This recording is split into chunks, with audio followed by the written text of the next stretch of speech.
नमस्कार दोस्तों, मैं हूं सुरजीत श्यामल और आप देख रहे हैं वर्कर वॉइस .in। दोस्तों, अगर राजस्थान के अंदर आप काम करते हैं किसी भी ज़िले में, तो क्या होता है, हर 5 साल के बाद न्यूनतम वेतन एक्ट के तहत आपका न्यूनतम वेतन रिवाइज़ होता है। रिवाइज़ मतलब क्या, एक मज़दूर परिवार को जीने के लिए कितना रोटी, कपड़ा और मकान में खर्च होगा, वो जो दर है वो सरकार के द्वारा तय किया जाता है और इसमें त्रिपक्षीय कमेटी का गठन किया जाता है। और जिसके बारे में हमने अपने पहले वीडियो में बताया था कि 22 फरवरी 2020 को राजस्थान सरकार ने उस कमेटी का, जिसको न्यूनतम वेतन सलाहकार समिति कहते हैं, उसका गठन कर दिया है। जिसके बाद हमने भी आपसे उम्मीद जताई थी और अलग अलग मीडिया के माध्यम से भी ये जानकारी निकल के आ रही थी, हो सकता है दिल्ली इतना न्यूनतम वेतन भरे, दिल्ली इतना नहीं भरे तो कम से कम उत्तर प्रदेश, हरियाणा आदि में जो पड़ोसी राज्य हैं वो इतना, कम से कम राजस्थान का भी न्यूनतम वेतन हो। तो दोस्तों, नोटिफिकेशन आ चुका है, इसमें आपका कितना न्यूनतम वेतन वृद्धि हुआ है, आज इसकी हम जानकारी लेकर के आए हैं। तो इसके लिए आपसे अनुरोध है, इस वीडियो पे आप अंत तक बने रहें और इसके साथ ही अगर आप हमारे चैनल पे नए हैं तो जल्द से जल्द इसको सब्सक्राइब कर लें और बेल आइकन दबाना ना भूलें, ताकि हम इस चैनल पे आप वर्कर से संबंधी जो भी वीडियो अपलोड करें उसका नोटिफिकेशन आपको सबसे पहले प्राप्त हो। तो दोस्तों, इस वीडियो को शुरू करने से पहले लाइक ज़रूर कर दें। तो आइए हम इसको स्टेप बाय स्टेप करके जानते हैं। तो दोस्तों, जैसा कि हमने बताया था कि न्यूनतम वेतन अधिनियम के हिसाब से क्या होता है, हर 5 साल के बाद आपका न्यूनतम वेतन रिवाइज होता है, मार्केट में कितना आपका महंगाई है उसके हिसाब से। और एक मज़दूर परिवार में एक मज़दूर, उसकी वाइफ या फिर अगर महिला मज़दूर है तो उसके हस्बैंड और उसके 2 नाबालिग बच्चे आते हैं और इनके जीने पे जितना खर्च, मतलब कम से कम खर्च, उसी को न्यूनतम वेतन कहा जाता है। और उसको मार्केट का सर्वे करके लेबर विभाग एक त्रिपक्षीय कमेटी बनाती है, जिसको न्यूनतम वेतन सलाहकार समिति कहते हैं, और उसी के माध्यम से ये आपका रिकमेंड किया जाता है, भाई इतना न्यूनतम वेतन होना चाहिए, अलग अलग कैलकुलेशन करने के बाद, और उसके बाद आपका न्यूनतम वेतन प्रकाशित होता है, यानी कि नोटिफाइड होता है।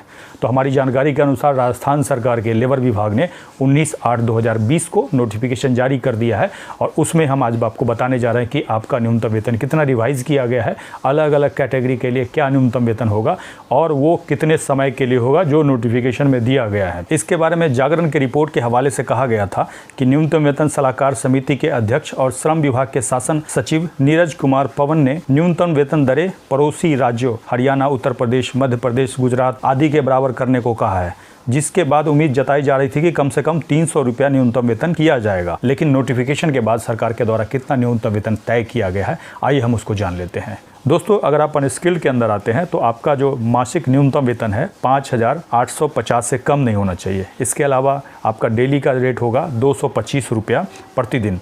इसके बाद सेमी स्किल्ड में 6,162 रुपया मासिक और डेली का होगा 237 रुपया प्रतिदिन। इसके बाद स्किल्ड के अंदर अगर आप आते हैं तो मासिक होगा 6,474 रुपया और डेली होगा 249 रुपया प्रतिदिन। इसके बाद आप हाईली स्किल्ड में आते हैं तो 7,774 रुपया मासिक होगा और डेली का 299 रुपया प्रतिदिन के हिसाब से होगा। ये जो दर है 2020 से नहीं बल्कि 1/5/2019 से लागू होगा, यानी कि इसका एरियर आपको मिल सकता है अगर आप मांग करेंगे और इसके लिए आप हकदार होते हैं। और ये जो आपको डेली और मंथली का रेट मैंने बताया है, अगर आप डेली वेज के रूप में काम करते हैं तो मंथली में आप क्या करेंगे, 26 से भाग देंगे तो डेली का निकल जाएगा। ऐसे मैंने पूरी डिटेल जानकारी अपने ब्लॉग www.workervoice.in पे अपलोड कर दी है, नीचे डिस्क्रिप्शन में आपको मिल जाएगा और इसका नोटिफिकेशन भी आपको वहीं से मिल जाएगा। और दोस्तों, जो नोटिफिकेशन में दिया हुआ है उसके अनुसार आपको बता दूं, ये जो मैंने आपको रेट बताया है वो 8 घंटे के ड्यूटी के लिए बताया है। अगर आपसे 8 घंटे से ज़्यादा की ड्यूटी कराई जाती है तो आपका ओवर टाइम बनेगा, जो कि प्रति घंटे का जो दर होता है उसका डबल होता है सीधे। अब आप सपोज कीजिए आपने अगर सप्ताह में 8 घंटे ओवर टाइम किया है तो 8 घंटे का जो रेट है प्रतिदिन उसके हिसाब से डबल आपका ओवर टाइम हो जाएगा। इसके साथ ही अगर आपको इस दर से नहीं दिया जा रहा है या फिर कम दिया जा रहा है तो इसके लिए आप अपने एरिया के लेबर कमिश्नर ऑफिस में लिखित शिकायत करेंगे। और जब भी आप लिखित शिकायत करें तो रिसीविंग ज़रूर लें। अगर श्रम अधिकारी आपको रिसीविंग नहीं देते हैं तो उसके लिए आपको क्या करना है, उसका एक कॉपी पीछे से स्पीड पोस्ट से भेजना है और उसका जो स्लिप होता है उसको संभाल के रखना है। इसके साथ ही जो कंप्लेन देंगे उसका भी एक कॉपी संभाल करके रखिएगा। कोशिश कीजिएगा वो जो कंप्लेन है उसी पे वो स्लिप को चिपका करके रखें ताकि आपको इधर उधर मिसप्लेस नहीं हो जाए, खो नहीं जाए। अब आपका सवाल ये होगा कि अगर हम राजस्थान के अंदर किसी सेंट्रल गवर्नमेंट के किसी विभाग में, जैसे रेलवे हो गया, पोस्ट ऑफिस हो गया, कोई नेशनलाइज्ड बैंक हो गया जिसमें हम सिक्योरिटी गार्ड काम करते हैं, as a contract worker, outsource worker daily wager भी आप काम करते हैं, इन सारे ऑफिसों में एयरपोर्ट भी हो सकता है, इसके अलावा IRCTC, CBSE और भी कोई विभाग हो सकता है, कोई अस्पताल हो सकता है जो कि सेंट्रल गवर्नमेंट के अंदर आता हो, तो आपको अलग दर से एक न्यूनतम वेतन मिलता है जिसको सेंट्रल स्फीयर का न्यूनतम वेतन कहा जाता है, जो कि दिल्ली से चीफ लेबर कमिश्नर ऑफिस से जारी किया जाता है।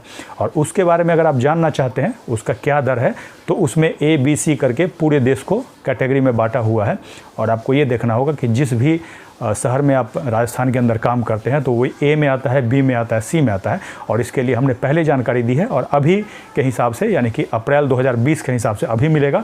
और फिर उसका नोटिफिकेशन दूसरा जो है वो आएगा अक्टूबर में। तो जब अक्टूबर में आएगा तब मैं उसकी जानकारी दूंगा। फिलहाल अगर आप अप्रैल का जानना चाहते हैं तो यहाँ पे आई बटन पर क्लिक करके देख सकते हैं। इसके साथ ही नीचे मैं वीडियो के डिस्क्रिप्शन में भी लिंक दे दूँगा। अगर आप हमारे ब्लॉग पर जाते हैं तो दोनों नोटिफिकेशन आपको क्रमशः मिल जाएगा। तो दोस्तों, महंगाई के हिसाब से अगर हम देखेंगे तो राजस्थान का न्यूनतम वेतन काफ़ी कम है। अगर पास में ही पड़ोसी राज्य दिल्ली को अगर देखेंगे 14,842 है। ऐसे अभी DA का नोटिफिकेशन नहीं निकला है, हो सकता है उसके बाद वो और भी बढ़ जाए। और सेंट्रल स्फीयर जिसके बारे में मैंने चर्चा की है उसको अगर देखेंगे तो 15,000 प्लस है एक कैटेगरी के शहर के लिए। अगर आप कमेंट करके बताएंगे तो हम भी कोशिश करेंगे कि राजस्थान न्यूनतम वेतन सलाहकार समिति में जो ट्रेड यूनियन के प्रतिनिधि थे उनसे बात करें और सच्चाई निकाल करके सामने ला सकें कि ऐसा क्यों हुआ। जो रिकमेंडेशन सरकार की तरफ से दिया गया था, जो नोटिफिकेशन 2018 का दिया गया था, उसी को कैसे फिर से पास कर दिया गया। खैर, आपको ये जानकारी कैसी लगी नीचे कमेंट्स करके ज़रूर बताएंगे। वीडियो को लाइक करेंगे और अधिक से अधिक शेयर करेंगे ताकि अधिक से अधिक साथियों तक ये जानकारी पहुंच पाए। इसके साथ ही विदा लेता हूं, जल्द ही एक नई जानकारी के साथ मिलते हैं। धन्यवाद।